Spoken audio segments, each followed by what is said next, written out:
Hey everybody, it's Check the Effects coming at you with another Minecraft tutorial, and today we're going to be going over repeater latches or latch repeaters.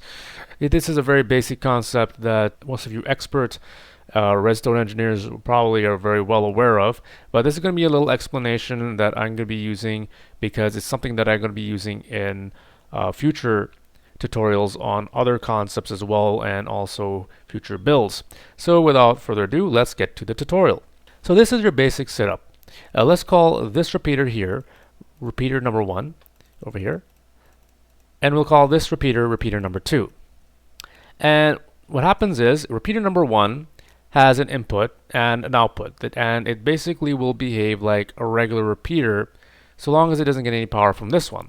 Repeater number 2 sends power or receives power in from its input and sends it into repeater number 1 perpendicularly to it. And you can see there's a little notch that's over here on either side of them. So that means that you can actually latch a repeater from either side of it as long as the power is going perpendicular to it.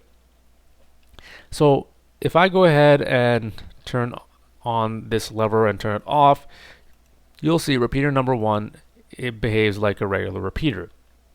But if I go ahead and I turn repeater number 2 on, you'll see there's a little latch mechanism that appears, and it'll disappear when the power turns off on repeater number 2. See that? And it can also adjust as if you were to adjust it like this too. Same thing. You can adjust the delay on that. So if I go ahead and I activate the latch mechanism using repeater number 2, and so that repeater number 1 is latched. If I go ahead and turn repeater number 1's input on and off, it doesn't matter what happens, the output will stay off and repeater number 1 will never turn on either. If I go ahead and turn off repeater number 2, then on repeater number 1, and then reactivate repeater number 2 so that it latches repeater number 1, now when I toggle my input on repeater number 1, no matter what happens to it, repeater number 1 will stay on. So essentially, this is a very good mechanism for storing a bit or even delaying when this repeater will basically release itself into another state. So how it works is that repeater number 1 will stay in whatever state it's in before it received power perpendicularly from repeater number 2. So if repeater number 1 was off and repeater number 2 turns on, then it'll stay off no matter what its input is. And also if it was on before repeater number 2 turned on, then it'll stay on no matter what happens on its input. So we're going to use this mechanism to demonstrate how the delays work with latches and repeater latches here. So what I have here is a straight output that's not affected by repeaters, and also you have one output that's going into a bunch of repeaters that is then latched over at this point after it's received power. So I'm just going to go ahead and set this all to 1 tick just to start off. And if I go ahead and turn this on, you see it turns on very quickly. If I turn it off, so you might have noticed that one had a longer delay when it was turning off than when it turned on, right?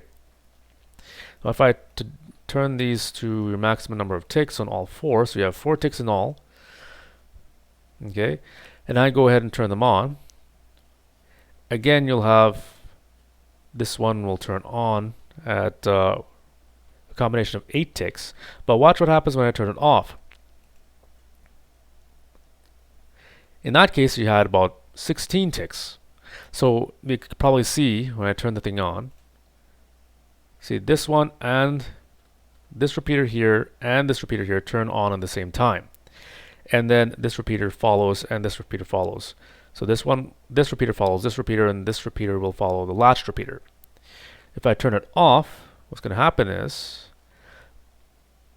this repeater will turn off, and then this repeater will turn off, and then that unlatches this repeater, and then this repeater turns off, and then this repeater turns off. So the way it works is that the number of ticks on this side will equal the amount of time it takes for this output to turn on. whereas the amount of time that it takes for this to turn off is equal to the total number of ticks on all 4 of these repeaters.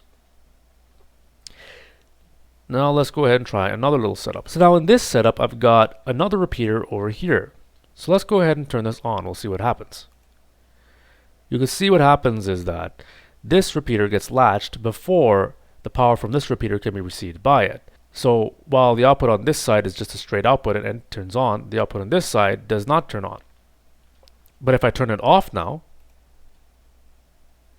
you get a little pulse. So this is a nice little system that you can use for creating a little pulse mechanism if you want to. So as you can see, there's numerous type of applications for this. You can use it for holding a bit. You can use it for creating a pulse generator. You can even use it for creating a delayed output. So your output stays on longer after the input is turned off, as opposed to when you actually turn it on and how long it took for it to turn on. So I hope you found this very informative on repeaters and repeater latches. So as I mentioned before, I'm going to be using this in future tutorials such as counters, both the piston variety and the pistonless variety. The pistonless variety being my own little design or variation of the piston variety. I'll give credit to the person who created the piston counter in the description on my tutorial on counters. I'll also be using it on my tutorial on the cascading stack circuit, which is another little creation of mine. So I hope you guys will look forward to that. This is Check the Effects signing off. Please like and subscribe. Peace.